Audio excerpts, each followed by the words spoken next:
Hello friends, எல்லாருக்கும் வணக்கம். இன்றைக்கி நாங்கள் ஒரு சண்டே ஸ்பெஷல் லன்ச் மெனு தான் பார்க்க போகிறோம். ஒரு சிக்கன் 65 பிரியாணியும் கேசரியும் டக்குன்னு எப்படி செய்கிறேன்னு சொல்லி பார்ப்போம். வாங்க வீடியோக்குள்ளே போவோம். எப்படி செய்கிறது, என்னென்ன இன்க்ரீடியன்ட்ஸ் தேவைன்னு சொல்லி பார்க்கலாம்.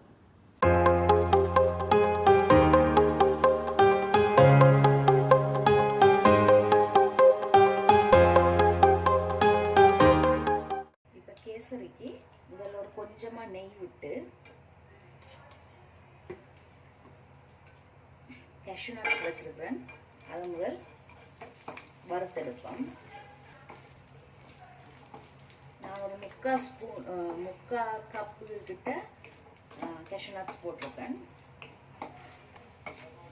கேஷ்யூ நட்ஸ் ஒரு இந்த கலர் வந்தோன்னு எடுத்துருவோம் நாங்கள். அப்போ தான் அது போடையக்க வடிவாக இருக்கும். நான் ஒரு முக்கால் ஸ்பூன் நெய் போட்டிருப்பேன். அதுக்கு வந்து கேஷ்யூவை பொரிச்சு எடுத்துட்டு ஒரு கப் ரவை, 250 ml கப்பில் ஒரு கப் ரவை எடுத்து இதை நல்லா வாசம் வரும் வரையும் வறுத்து கொள்ளுவோம். நல்லா வாசம் வரும் வரையும் இதை வறுத்தெடுப்போம். நாங்கள் அடுப்பு நல்லா மீடியம் லோவிலேயே இருக்கட்டும். அதை வச்சுக்கொண்டு கொஞ்சம் வறுத்தெடுத்துருவோம். ரவை வறுபட்டு நல்ல வாசம் கொண்டு வருது. இப்போ நான் எந்த கப்பில் ரவை எடுத்தனோ அதே கப்பில் 3 கப் கொதித்த தண்ணி. இது தண்ணி சூடான தண்ணி, பச்சை தண்ணி இல்லை. அதை இதுக்குள்ளே கொஞ்சம் கொஞ்சமாக விட்டு இதை கிளறிக்கொண்டே இருப்போம் கைவிடாமல்.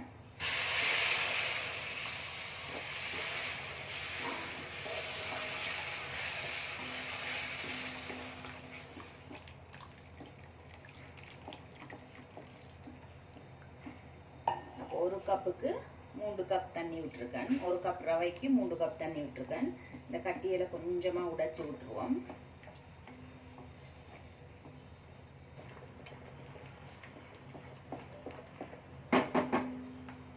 ஒரு 2 நிமிஷம் அப்படியே இருக்கட்டும் மூடி போட்டு. அடுப்பை மெல்லிய நெருப்பில் வைங்க. 2 நிமிஷம், கூட நேரம் விட தேவையில்லை.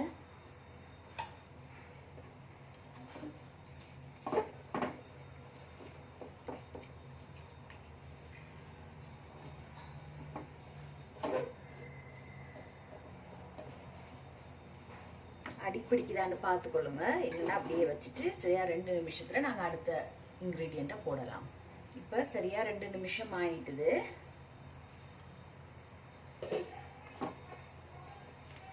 இப்போ நான் ஒரு கப் ரவை எடுத்தேன்னா அதுக்கு நான் 3/4 கப் சீனி போட போகிறேன். நீங்கள் 1 கப் சீனி வரையுமே போடலாம். நல்ல இனிப்பாக வேணும்னா நீங்கள் 1 கப் சீனி போடலாம். சீனி போட்டோன்னு திருப்பி இது விலகும் நல்லா. இப்போ பார்த்தீங்கன்னா உங்களுக்கு தெரியும் நல்லா விலகுது. இப்போ நீங்கள் கேசரி பவுடர் போடலாம். ஆனால் நான் கேசரி பவுடர் போடாமல் பாலுக்குள்ள குங்குமப்பூ கொஞ்சம் போட்டு வச்சிருக்கிறேன். சூடான பால் தான். பாலுக்குள்ள குங்குமப்பூ கொஞ்சம் போட்டு வச்சுக்கிறேன். அதை விட போகிறேன். எனக்கு இந்த கலர் போதும்.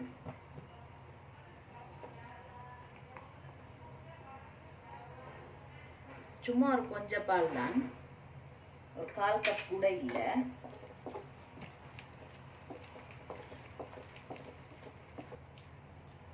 இப்போ நான் இதில் நல்லா 2 ஸ்பூன் நெய் விட்டு இதை கிளற போகிறேன். நெய் நீங்கள் நல்லா விடணும், இல்லைண்டா கேசரி வந்து அவ்வளோ டேஸ்டாக இருக்காது.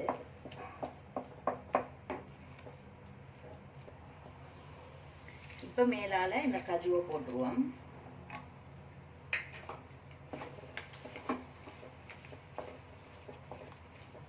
எனக்கு சீனி நல்ல அளவாக இருக்குது. ஆனால் நீங்கள் சின்ன பிள்ளைகள் சாப்பிட்றேன்னு சொன்னால் நீங்கள் சீனி கொஞ்சம் கூட சாப்பிடுவீங்கன்னா இன்னும் போடலாம். நீங்கள் இன்னொரு 1/4 கப் சீனி, 1 கப் சீனி வரையும் நீங்கள் போடலாம் 1 கப் ரவைக்கு. எங்களை கேசரி ரெடி. எனக்கு கேசரி இந்த பதத்தில் இருக்கணும். சில பேருக்கு வந்து இன்னும் கொஞ்சம் இலக்கமாக தண்ணியாக இருக்கணும்னு சொல்லி சொன்னால் நீங்கள் வந்து இன்னும் கொஞ்சம் கூட தண்ணியும் விட்டு நீங்கள் சீனி கொஞ்சம் கூட போடேக்க இன்னும் கொஞ்சம் அது இலக்கமாக வரும். அடுத்தது நாங்கள் சிக்கன் 65க்கு மேரினேட் பண்ணுவோம். மசாலா பிரட்டி வைப்போம். இப்படி இந்த அளவு சைஸ் பீசஸாக வெட்டி வெட்டி வச்சுக்கிறேன். மஞ்சள் தூள் கொஞ்சம் போட்டு கழுவி வச்சுருக்கிறேன். இப்போ பார்ப்போம் வேறு என்ன இதுக்குள்ள நாங்கள் போட போகிறோம்னு சொல்லி. 1 tablespoon ginger garlic paste போட போகிறேன். நான் இதில் ஒரு 1/4 கிலோ சிக்கன் தான் வச்சுருக்கிறேன். 1 table spoon Kashmiri red chilli, 1 table spoon chicken 65 masala. இது கடையில் வாங்கினது தான். அப்போ இது இல்லாட்டிக்கு நீங்கள் சீரகத்தூள், மிளகுத்தூள், மல்லித்தூள் மூண்டும் சேர்த்து நீங்கள் போடுங்க. அதுக்கு பிறகு வந்து கார்ன்ஃப்ளவர் 1 டேபிள் ஸ்பூன்,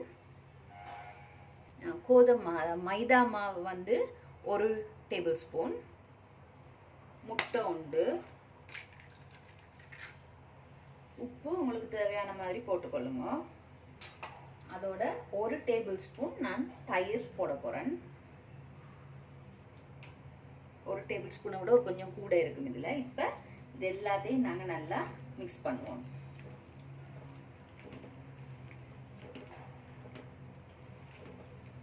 இதை நீங்கள் இரவே செய்து வச்சுட்டு கூட அடுத்த நாள் செய்யலாம். அது இன்னும் நல்லா இருக்கும். இந்த மேரினேஷனை நீங்கள் செய்து வச்சுட்டு அடுத்த நாள் நீங்கள் பொரிச்சு எடுக்கலாம்.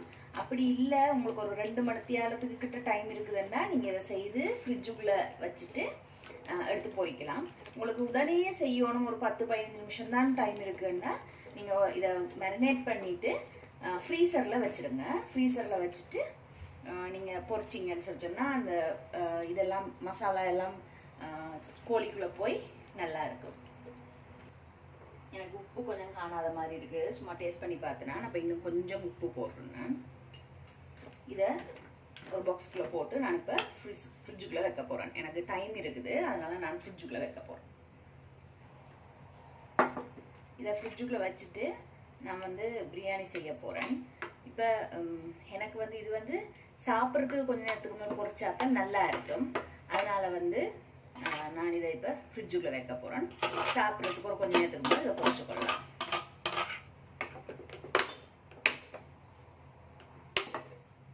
இப்போ நாங்கள் பிரியாணியை செஞ்சிடலாம்.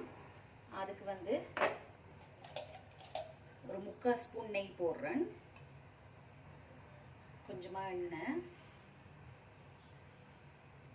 எண்ணெய் நல்லா காஞ்சதுக்கு பிறகு இந்த ஹோல் கரம் மசாலா, ஒரு இலை பட்டை, அதாவது கருவாப்பட்டை, ஒரு அன்னாசிப்பூ, 2 ஏலக்காய், ஒரு 2-3 கிராம்பு இவ்வளோத்தையும் போட போகிறேன். ஏன்னா நான் பிரியாணி மசாலாவும் பிறகு கொஞ்சம் போட போகிறேன், கடையில் வாங்கினது. அதனால் இதை அளவாக போடுவோம்.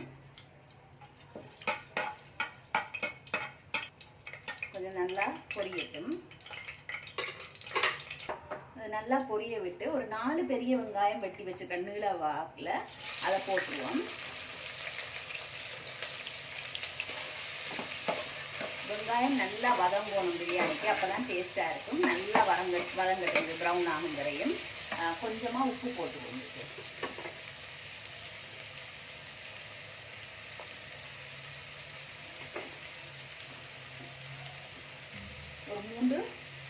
ஒரு 3 பச்சை மிளகாய் அதையும் போட்டுப்பேன். இப்போ நல்லா வதங்கட்டும். இப்போ பாருங்கள் நல்லா ப்ரௌன் ஆகிட்டுது. இப்போ நாங்கள் நல்ல ஒரு full spoon ginger garlic paste, இஞ்சி வெள்ளைப்பூடு அரைச்சது, அதை போட்டு அதையும் நல்லா வதக்குவோம். இஞ்சியும் வெள்ளைப்பூடும் சாரியாக வெந்து வாசம் வரைக்க, பொரிஞ்சு வாசம் வரைக்க நாங்கள் தக்காளியை போடுவோம். தக்காளி நான் 3 தக்காளி வெட்டி வச்சுருக்கேன். நீங்கள் அரைச்சிட்டும் போடலாம். டக்கண்டு அந்த சொப்பரில் போட்டு சின்ன சின்ன இன்னும் அரைச்சிட்டு போட்டாலும் டக்கண்டு வெந்துடும். 3 தக்காளி போடுறேன் நான்.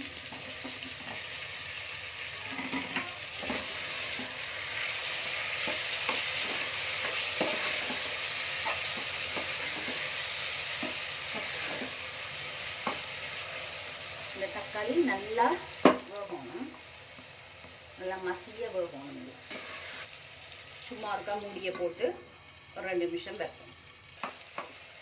நல்லா வேக தொடங்கிடுது. நல்லா கரையும் வரையும் இப்படியே கரண்டியை போட்டு நல்லா வேக வைப்போம். உடைச்சு விட்டால் டக்குன்னு வெந்துடும். இப்போ பார்த்தீங்கன்னா தக்காளி நல்லா வெந்துட்டுது, நல்லா மசிஞ்சு நல்லா வெந்துட்டுது.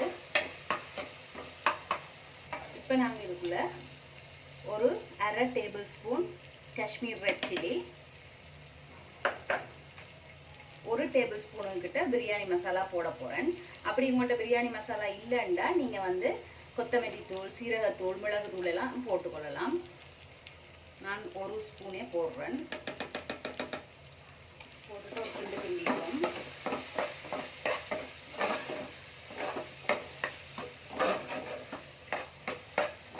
பச்சை மிளகாயும் போட்டிருக்கிற வழியாக நான் உரைப்புக்கு சும்மா காஷ்மீர் ரெட் சில்லி கலருக்கு மட்டும்தான் போட்டிருக்கிறேன். நான்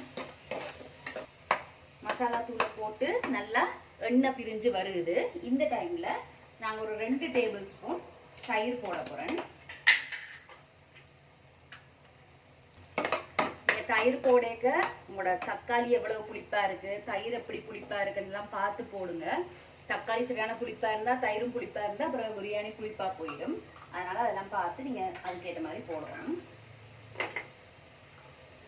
இப்போ நான் இதுக்கு இன்னும் கொஞ்சம் உப்பு போட போகிறேன். முதல்ல வெங்காயம் வதக்க மட்டும்தான் போட்டனாங்க. அப்போ மிச்சத்துக்கு தக்காளிக்கெல்லாம் சேர்த்து ஒரு கொஞ்சம் உப்பு போட்டுருக்கேன்.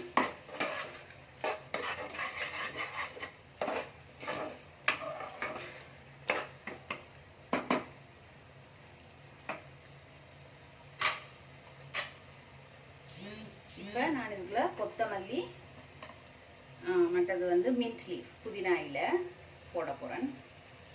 ஒரு கொஞ்சத்தை வச்சா நாங்கள் மேலே போட்டுக்கொள்ளலாம். பிறகு இதையும் நல்லா போட்டு மிக்ஸ் பண்ணிடுவோம். இங்கே நான் 3 கோப்பை 3 கிளாஸ் வந்து பாஸ்மதி ரைஸ் எடுத்து கழுவிட்டு வச்சிருக்கிறேன். தண்ணியில் ஊற வைக்கல, ஆனால் கழுவிட்டு வச்சிருக்கிறேன். இதை செய்யறது தொடங்குறதுக்கு இந்த வெங்காயமெல்லாம் வதக்க தொடங்குறதுக்கு முதல் இதை கழுவி வச்சேன். நான் அதுக்கு மேலே நீங்கள் அதுக்கு முதல் 1 மணி நேரம் 2 மணி நேரமெல்லாம் கழுவி வைக்க தேவையில்லை. வெங்காயம் போடுறதுக்கு முதல் இதை கழுவி வச்சிங்கன்னா சரி. இந்த கப் தான் யூஸ் பண்ணினான் நான். இதில் 3 கப். அப்போ நான் இதுக்கு வந்து 4.5 கப் தண்ணி விடணும். அப்போ 4.5 கப் தண்ணின்னு சொல்லி சொன்னால் இதில் ஏற்கனவே தக்காளி தயிர் எல்லாம் போட்டுருக்கோம் நாங்கள். அப்போ ஒரு கிட்டத்தட்ட 1 கப் தண்ணி கிட்ட இதில் போட்டு இருக்குது. அதனால நான் என்ன செய்ய போகிறேன், 3.5 கப் தண்ணி விட போகிறேன். அது அளவாக இருக்கும். 1 2 3 3.5 கப் தண்ணி விட்டுருக்கிறேன். நல்லா கலந்து விட்டுட்டு இப்போ நாங்கள் டேஸ்ட் பார்ப்போம். இதில் இப்போ உப்பு புளி அது எப்படி இருக்குன்னு சொல்லி பார்த்துட்டு நீங்கள் வந்து ஒரு தேசிக்காய் புளியும் இப்போ புளிஞ்சு விடலாம். நான் கொஞ்சம் லேட்டாக தான் புளிஞ்சு விட போகிறேன் தேசிக்காய் புளி. உப்பு கொஞ்சம் போட்டுக்கொள்கிறேன் நான்.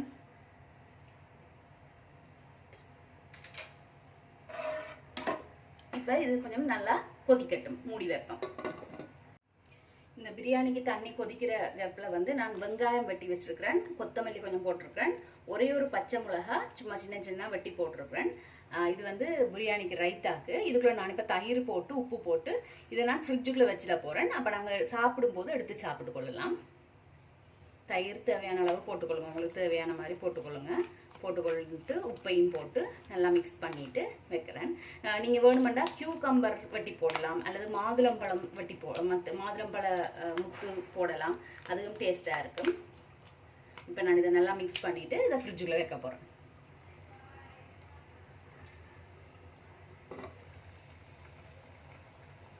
பார்த்தீங்கன்னா தண்ணி நல்லா கொதிக்குது. இப்போ அரிசிக்கு தேவையான அளவு உப்பு போட்டுட்டு நாங்கள் அரிசி அதுக்குள்ளே போட்டுருவோம்.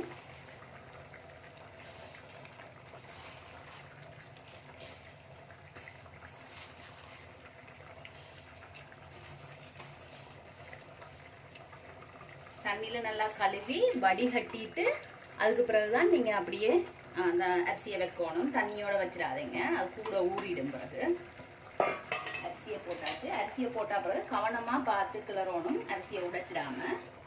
நான் ஆக்சுவலி சிக்கன் பிரியாணி தான் செய்ய வலிக்கிட்டு நான், ஆனால் சிக்கனை போடவே மறந்துட்டேன். நான் ஒரு மீடியம் லோவில் விட்டு இதை அரிசி கொஞ்சம் தண்ணி கொஞ்சம் 10 முறையும் இப்படியே விடுவோம், சும்மா மூடியை போட்டு.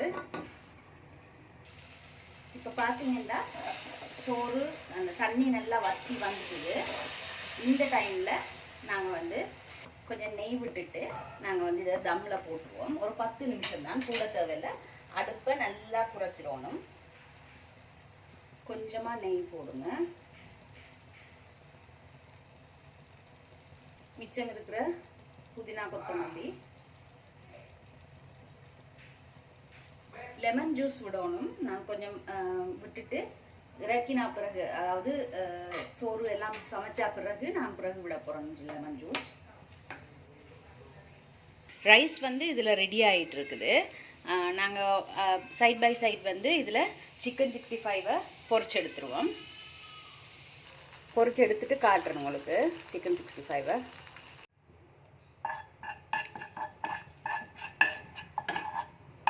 நல்லா பிரட்டி விட்டுருவோம்.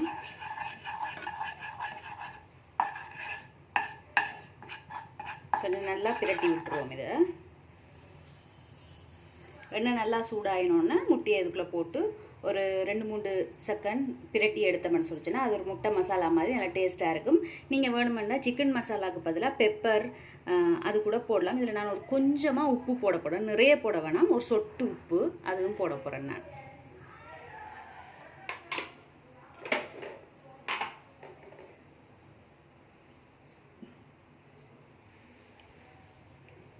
இந்த இவ்வளோ உப்பு தான் போடுறோம் கொஞ்சமாக.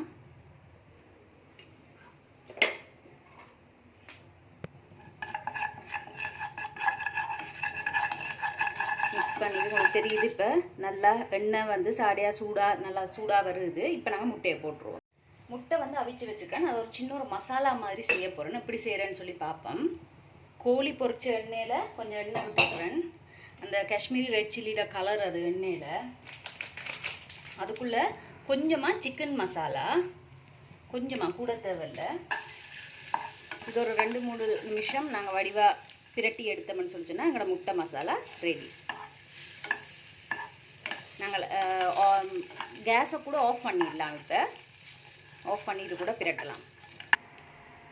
ஒரு சிம்பிளான chicken 65 biryani, raita, egg masala and kesari ready ஆகிட்டுது. ஒரு சூப்பரான சண்டே லன்ச். நீங்களும் இதை வீட்டில் செய்து பாருங்க. செய்து பார்த்துட்டு எப்படி வந்துச்சு, எல்லோரும் விரும்பி சாப்பிட்டாங்களான்னு சொல்லி எனக்கு கமெண்ட் செக்ஷனில் கமெண்ட் பண்ணுங்கள். நான் இன்னொரு வீடியோவில் உங்களை மீட் பண்ணுறேன்.